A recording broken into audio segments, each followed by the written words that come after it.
20 जनवरी 2023 को एक खबर आती है कि गूगल ने अपने 12,000 कर्मचारियों को निकाल दिया है। इन निकाले गए 12,000 में तो कई सारे एम्प्लॉइज गूगल के टॉप के एम्प्लॉइज हुआ करते थे।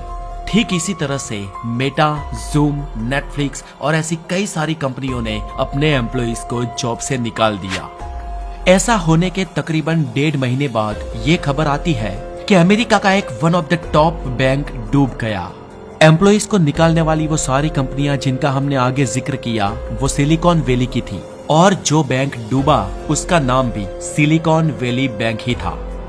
क्या इन दोनों खबरों का कोई इंटरलिंक है? क्या अमेरिका का फिर से ये एक बड़ा बैंक डूबने की वजह से साल 2008 जैसी मंदी आएगी? चलिए दोस्तों, आज इन सब पर बात करते हैं विस्तार से कि आखिर क्या है ये सिलिकॉन वैली बैंक कोलैप्स। अब दोस्तों इतिहास में थोड़े बैक जाए तो साल था 1983 का, जब पोकर खेलते हुए 3 दोस्तों को एक बैंक खोलने का विचार आया। ये पहले बैंक ऑफ अमेरिका में मैनेजिंग लेवल पर काम कर चुके थे और लोन रिजेक्शन को इन लोगों ने बहुत ही करीब से देखा था। अब इस बैंक खोलने का बेसिक आइडिया ये था कि जिन लोगों को बैंक से लोन नहीं मिलता है उन लोगों को 2-3% ज्यादा इंटरेस्ट रेट देने में कोई समस्या नहीं होती, तो क्यों ना एक ऐसा बैंक बनाया जाए जिनमें लोन लेने के थोड़े नियम और कायदे कानून इजी हो, ताकि बहुत सारे लोगों को और स्टार्टअप्स को भी लोन आसानी से मिल सके। और इसी आइडिया के आधार पर साल 1983 में अमेरिका में एक बैंक खोला जाता है जिसका नाम था द सिलिकॉन वैली बैंक। शुरुआत में ये बैंक 100 इन्वेस्टर्स के साथ चल रहा था, लेकिन आगे चलकर साल 1986 में इस बैंक को नेशनल इंटरसिटी बैंक कॉरपोरेशन के साथ मर्ज कर दिया गया और इसके अगले 10 सालों तक ये बैंक ठीक ठाक चलता रहा। ये बैंक अमेरिका में लोगों की प्रॉपर्टी या जमीनों के बदले उन्हें लोन दिया करता था और शुरुआती 10 सालों तक इसकी इनकम ऐसे ही होती रही। ये बैंक तब चल तो रहा था, लेकिन अभी तक ये बैंक इतना बड़ा नहीं हुआ था कि वो दुनिया की इकोनॉमी को ही हिला कर रख दे। लेकिन दोस्तों ऐसे करते करते 10 साल और बीते और साल आता है साल 1998 का, जब .com बबल ब्लस्ट हुआ था। आप में से कई सारे लोगों ने .com बबल का नाम तो सुना होगा, लेकिन अधिकतर को ये मालूम नहीं होगा कि आखिर ये किस चिड़िया का नाम था। तो दरअसल उस समय अमेरिका में या यूं कहें तो दुनिया में ही .com पर आधारित बहुत सारी कंपनियां खुली थी, यानी कि .com पर आधारित बहुत सारे स्टार्टअप शुरू हुए थे। आसान भाषा में कहे तो ये सभी स्टार्टअप्स इंटरनेट पर आधारित थे और ये सभी स्टार्टअप इस नए आइडिया के साथ बहुत ही ज्यादा फंडिंग बैंकों से उठा रहे थे। साल 1990 तक शुरू हुई ये फंडिंग लगातार साल 1995 या 1996 तक चली, क्योंकि इसी समय के दौरान बहुत सारे लोगों ने .com स्टार्टअप शुरू किए थे। ये बबल तब बहुत बड़ा हो चुका था, इतने सारे स्टार्टअप खुले थे कि आप कल्पना नहीं कर सकते। लेकिन उसके सामने डिमांड कम होने लगी।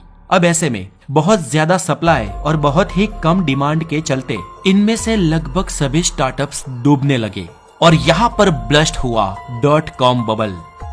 हमारे इंडिया की ही एक कंपनी की बात करें तो शादी.com के फाउंडर अनुपम मित्तल का भी इस दौर में बहुत बड़ा नुकसान हुआ था। दोस्तों ये वो दौर था कि बहुत सारे इंडियन आईटी प्रोफेशनल्स अमेरिका चले गए थे क्योंकि जॉब वहां पर थी, लेकिन इस .com बबल के ब्लस्ट होते ही 50,000 से ज्यादा आईटी प्रोफेशनल्स को अमेरिका से वापस इंडिया भेज दिया गया था। बहुत बड़े लेवल पर जॉब क्राइसिस शुरू हुए थे। अब .com बबल के ब्लस्ट होते ही नए स्टार्टअप्स के जरिए पैसा मिलना बंद हो गया और यहाँ पर रोल आता है उन 100 इन्वेस्टर्स का जिनके बारे में हमने इस वीडियो में पहले आपको बताया था। जी हाँ, ये सिलिकॉन वैली बैंक के शुरुआती 100 इन्वेस्टर्स थे। अब सिलिकॉन वैली बैंक जिन इन्वेस्टरों से शुरू हुई थी, इन शुरुआती 100 इन्वेस्टरों ने तो अपने पैसे इन्वेस्ट करने बंद नहीं किए, लेकिन उन्होंने स्टार्टअप्स से कहा कि अपनी फंडिंग का बड़ा हिस्सा बैंक में सेविंग के रूप में रखें।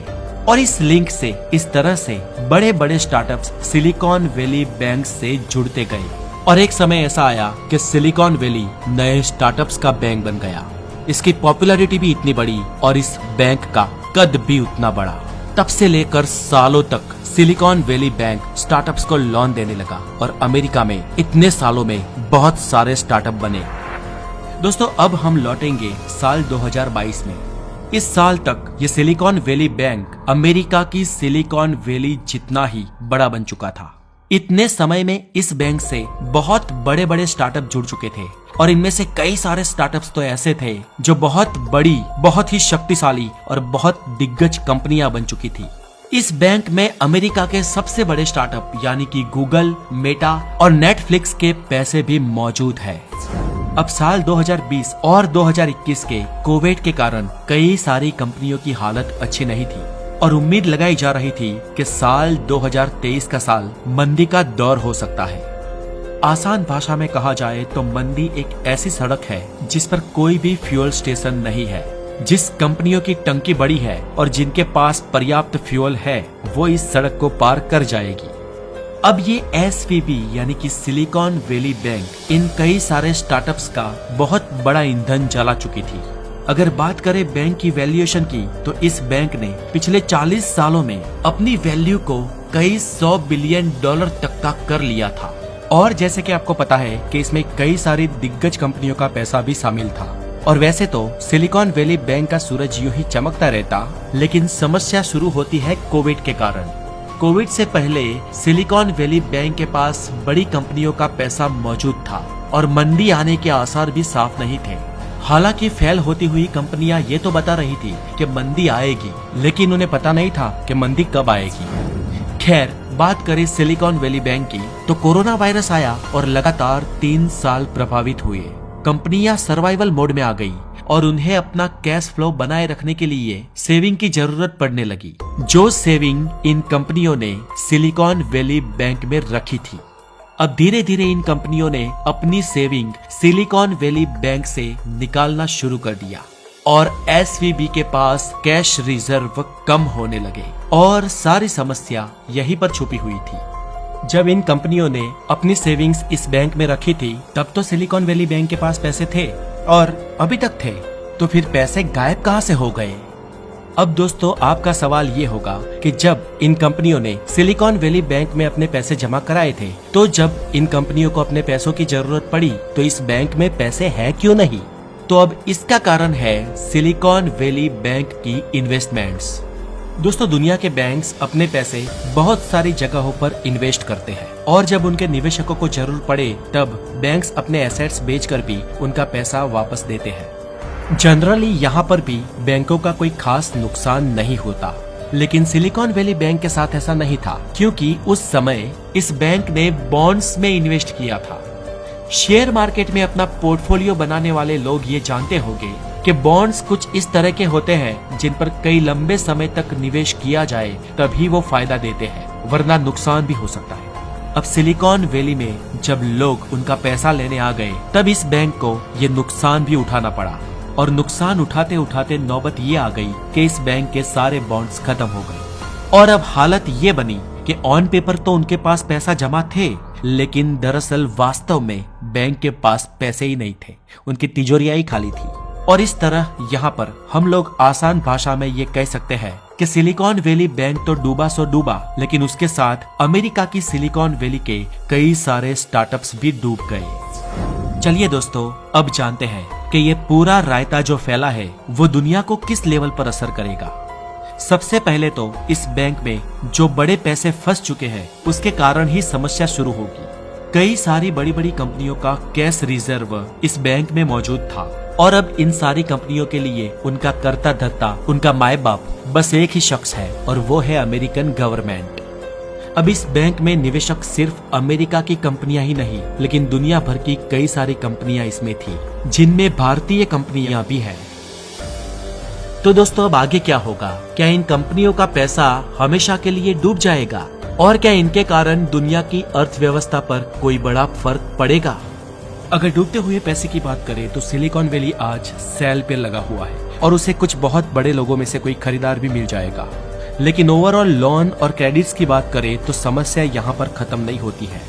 अभी इस बैंक के करीबन 209 बिलियन डॉलर के एसेट्स और 175.4 बिलियन डॉलर के डिपॉजिट्स ऑन पेपर तो मौजूद है। इंडिया में भी कुछ ऐसे ही डूबते हुए बैंकों का एग्जाम्पल हमने देखा है। हालांकि RBI की तरफ से इन बैंकों को बचा लिया गया था, लेकिन यहाँ पर दिक्कत यह है कि अमेरिका की सरकार चाहकर भी इस बैंक के डिपॉजिटर्स को बचा नहीं सकती है, क्योंकि लायबिलिटी बहुत ही ज्यादा है। इंडिया में वो बैंक बचे हैं जो बहुत ही छोटे थे, लेकिन सिलिकॉन वैली बैंक बहुत ही बड़ी हुआ करती थी और इसलिए यहाँ पर कुछ खास नहीं हो सकता। लेकिन अमेरिकन गवर्नमेंट ने ये कहा है कि इसका फर्क लोगों पर पड़ने दिया नहीं जाएगा और डिपोजिटर्स को धीरे धीरे उनके पैसे लौटाए जाएंगे। लेकिन ये काम कब तक होगा, इसका आइडिया तो खुद अमेरिकन गवर्नमेंट के पास भी नहीं है। और अब अगर बात करें वर्ल्ड इकोनॉमी की, तो इस बैंक के कोलैप्स के कारण विश्व में मंदी भी आ सकती है। अभी के समय तो जहां तक देखा जाए मंदी के कोई आसार नजर नहीं आ रहे हैं। इसका पहला रीजन तो ये है कि अमेरिका की गवर्नमेंट ने ये वादा तो कर दिया है कि डिपोजिटर्स को उनके पैसे मिल जाएंगे, और दूसरा कारण ये है कि इसका कोई आम कस्टमर्स पर या अमेरिका के आम नागरिकों पर असर ना होना, क्योंकि सिलिकॉन वैली बैंक के डिपोजिटर ज्यादातर स्टार्टअप्स और कंपनियां हैं। अगर कस्टमर्स पर डायरेक्ट असर हुआ होता तो तुरंत मंदी के असर नजर आ जाते, लेकिन क्योंकि यहाँ पर घुमा फिरा कर बात हो रही है, इसलिए अभी तो कुछ कह नहीं सकते। अब ऐसे हालात में अगर अमेरिकन सरकार पलट जाती है या वो किसी हालात में अपना वायदा पूरा नहीं कर सकती है, तो $200 बिलियन की इस एसेट को रिकवर न कर पाने की समस्या खड़ी हो सकती है। अब आखिर में बात करते हैं कि ये सब आखिर किसकी गलती से हुआ। और हम सबको पता है कि इतने बड़े लेवल पर जब गलतियों की बात की जाए तो एक नहीं लेकिन बहुत सारे फैक्टर्स निकलकर सामने आते हैं। सिलिकॉन वैली बैंक को बनाने का आइडिया शानदार था, क्योंकि अक्सर आम बैंकें स्टार्टअप्स की जरूरतों को नहीं समझ पाती है, और अगर ये सब सामान्य समय में होता तो हो सकता था कि उन बॉन्ड्स के खरीदने के कारण बैंक की सेहत पर कोई खास असर नहीं पड़ता। लेकिन कोविड के कारण चीजें प्रॉब्लमेटिक हो गई और बैंकों में डिपोजिटर्स की एक साथ कैश निकालने की खराब टाइमिंग के कारण ये समस्या खड़ी हुई। हालांकि गलती इसमें अभी भी बैंक की ही मानी जाएगी, क्योंकि बैंक की इन्वेस्टमेंट 95% उन बॉन्ड्स में की गई थी जिनकी पोर्टफोलियो डाइवर्सिफिकेशन के हिसाब से बहुत ही ज्यादा है। एक्सपर्ट्स के हिसाब से इन बॉन्ड्स में लगभग 30% के आसपास का निवेश होता तो शायद ये बैंक बच जाता, लेकिन 95% बहुत ही ज्यादा है। अब दोस्तों, महान इन्वेस्टर वॉरेन बफेट ने ये कहा भी है कि never put your all eggs in one basket. हमें हमारे सभी अंडे एक ही कटोरी में कभी नहीं रखने चाहिए। अब दोस्तों, इसमें आपको क्या लगता है, क्या सारी गलती बैंक की थी या इसमें कोविड के आने के कारण कुछ लक का भी फैक्टर काम करता है, या सब कुछ मिला जुला है? हमें कमेंट करके अपनी राय जरूर बताएं और इस वीडियो को अंत तक देखने के लिए आपका बहुत